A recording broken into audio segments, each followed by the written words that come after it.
మంత్రి కొండా సురేఖకు కేటీఆర్ లీగల్ నోటీసులు పంపారు. ఫోన్ ట్యాపింగ్ ఆరోపణలతో పాటు నాగ చైతన్య సమంత విడాకుల అంశంపై తన పరువుకు భంగం కలిగేలా కొండా సురేఖ ఆరోపణలు చేశారంటూ లీగల్ నోటీసులు పంపించారు కేటీఆర్. 24 గంటల్లోగా కొండా సురేఖ క్షమాపణ చెప్పకుంటే చట్ట ప్రకారం పరువు నష్టం దావాను వేయడంతో పాటు క్రిమినల్ కేసులను కూడా వేస్తానని లీగల్ నోటీసుల్లో హెచ్చరించారు కేటీఆర్.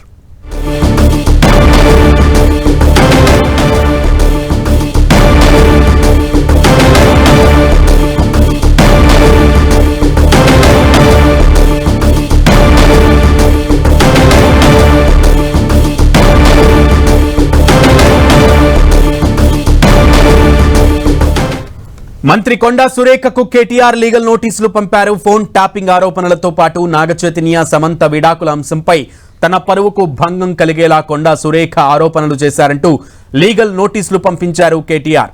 24 గంటల్లోగా కొండా సురేఖ క్షమాపణ చెప్పకుంటే చట్ట ప్రకారం పరువు నష్టం దావాను వేయడంతో పాటు క్రిమినల్ కేసులను కూడా వేస్తానని లీగల్ నోటీసుల్లో హెచ్చరించారు కేటీఆర్. దీనికి సంబంధించి పూర్తి సమాచారం మా ప్రతినిధి శ్రీకాంత్ అడిగి తెలుసుకుందాం. శ్రీకాంత్, కేటీఆర్ కూడా రియాక్ట్ అయ్యారు. కేటీఆర్ కొండా సురేఖ 24 గంటల్లో క్షమాపణ చెప్పాలని, లేదంటే పరువు నష్టం దావాతో పాటు క్రిమినల్ కేసులు కూడా వేస్తానంటూ కూడా లీగల్ నోటీసుల్లో తెలిపినటువంటి పరిస్థితి కనబడుతోంది. Updates please.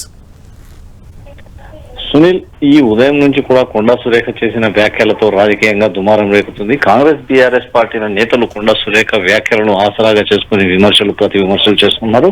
దీనిపై కొద్దిసేపటి క్రితం మా BRS party working president KTR కూడా స్పందించడం జరిగింది. కొండా సురేఖ చేసిన వ్యాఖ్యలపై వెంటనే 24 గంటల లోపు, అంటే లీగల్ నోటీసులు అందిన 24 గంటల లోపు బహిరంగంగా క్షమాపణలు చెప్పాలని, లేదంటే తదుపరి న్యాయపరమైన చర్యలకు అంటే క్రిమినల్ కేసులు నమోదు చేయడంతో పాటు పరువు నష్టం దావా కూడా వేస్తానని కేటీఆర్ లీగల్ నోటీసులో పేర్కొనడం జరిగింది. గతంలో కూడా 4-5 నెలల క్రితం కొండా సురేఖ చేసిన వ్యాఖ్యలపై కేటీఆర్ ఒకసారి లీగల్ నోటీసులు అందజేశారు. ఆ తర్వాత కోర్టు సూచనలతో కొండా సురేఖ సైలెంట్ అయ్యారు. ఒక్కసారిగా ఈ రోజు అక్కినేని నాగార్జున, అక్కినేని నాగ చైతన్య సమంతల వ్యవహారంలో కొండా సురేఖ స్పందించడంతో కేటీఆర్ అందుకు ధీటుగా కొద్దిసేపటి క్రితం స్పందించారని చెప్పుకోవచ్చు. కొండా సురేఖపై ఎలాంటి వ్యాఖ్యలు చేయకపోయినా లీగల్ అంటే చట్టపరంగానే తాను ముందుకు వెళ్లాలని నిర్ణయించుకున్నట్టు మనకి లీగల్ నోటీస్ ద్వారా మనకు తెలుస్తా ఉంది.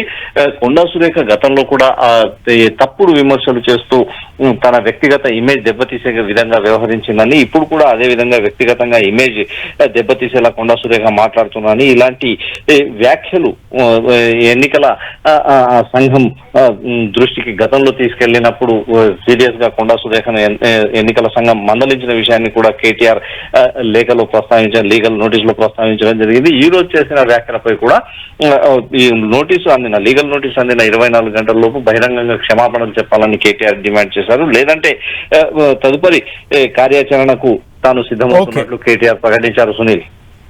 Okay Srikanth, thank you.